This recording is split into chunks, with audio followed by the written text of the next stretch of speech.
I didn't want to talk about sensitive topics, and I was denying like parts of myself out of shame too. If I could, I wouldn't talk about it, but because I'm trying to make a good product, it has to be personal. So I don't know, it's more of like a moral duty now, and I'm terrified actually. We asked the Digital Spaghetti audience, the members on Patreon, we told them that you were coming on the show, and we asked them what questions they had for you, and so I want to read some of those questions. This one's from JJ Kingfisher. How do you find the motivation to comb through so much material? And when you do, how do you pull a narrative out of it?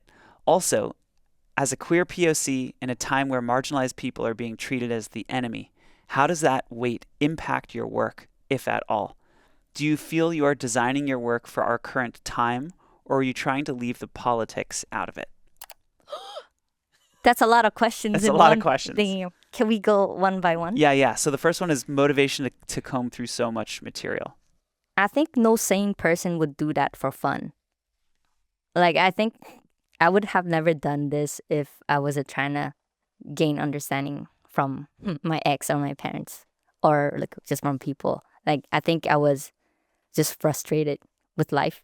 So that gave me the motivation to, I guess, tell my story. Yeah. Okay. And then as a queer person of color in a time where marginalized people are being treated as the enemy, how does that weight impact your work, if at all?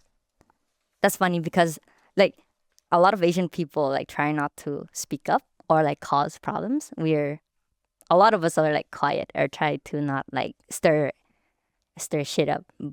But like in that first episode, 8-minute episode, I didn't talk about being queer at all.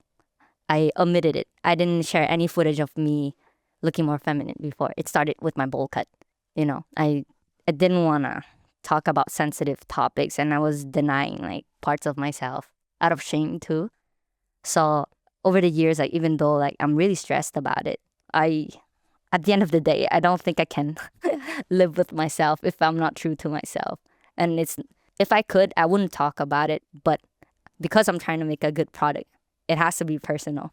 So I don't know, it's more of like a moral duty now, and I would say I'm terrified actually. Like I don't talk about it much either. It's there and you can make sense of what you want. But I feel like it'll be helpful for other queer people, especially like people of color or even Asian people, to see themselves on screen. Because I feel like, especially in the Asian community, it's like super taboo. I know so many closeted people. Yeah. Yeah. Okay, next question from Aaron Budiman, looks like. I'm not quite sure I'm saying that right. You're an awesome person. Can you share a bit about how you can always make people around you feel special and appreciated? And what's your strategy and thought process when it comes to who you'd hire to help out on this very personal project?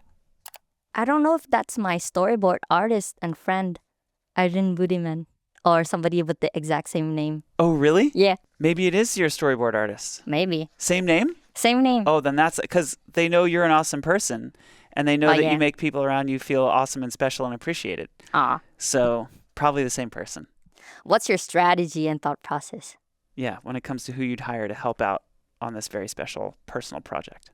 I think it happens organically. Like at first I thought I was like stuck with this project alone, or like whenever I would ask people for help, they'd be like, no, unless you have like proof of concept. But I actually met in my last episode of the docuseries, and we were just friends, and she was a story artist and she was just starting her career. And I don't know, I just work with people I know that are good people and that are good at their craft. I don't know, like how do I answer that question? That's it. You just answered it. I don't have a strategy. Work with good people who are good at their craft. That's the same answer I would give for how do we hire people at Patreon. It's right on the money. Okay. Another question for Celine. Do you have any insight on keeping a healthy balance between filming intimate parts of your life and being present in the moments you're capturing? I admire the courage it takes to show the world such a raw and personal story. Damn, I'm not sure I'm the right person for this. Because like, I didn't know what I thought filmmaking like a documentary meant that there was a camera rolling at all times. So I would just like take the phone, camera, whatever I had, and shove it there and forget about it. Yeah. So that's how I was living in the moment. Right. But then after the whole project, I became more aware of the camera. Does that make sense? Yeah. Like the project is special because I didn't know what the fuck I was doing. But now I know that when I put out a camera, it's gonna be a special moment. Yeah. Unless I forget about it. Like it's more natural. So yeah, it comes at a cost. If you want to be more present in the moment, then you'll have like longer hours of footage in your SD card. Right. There's a lot of taboo subjects that I'm touching upon that I never wanted to touch upon. How do I get people's attention without selling my soul, but also like being true to the story? Yeah. I suddenly got like mass dislikes on the video, and I was like, I just want to do my project in peace. Fuck.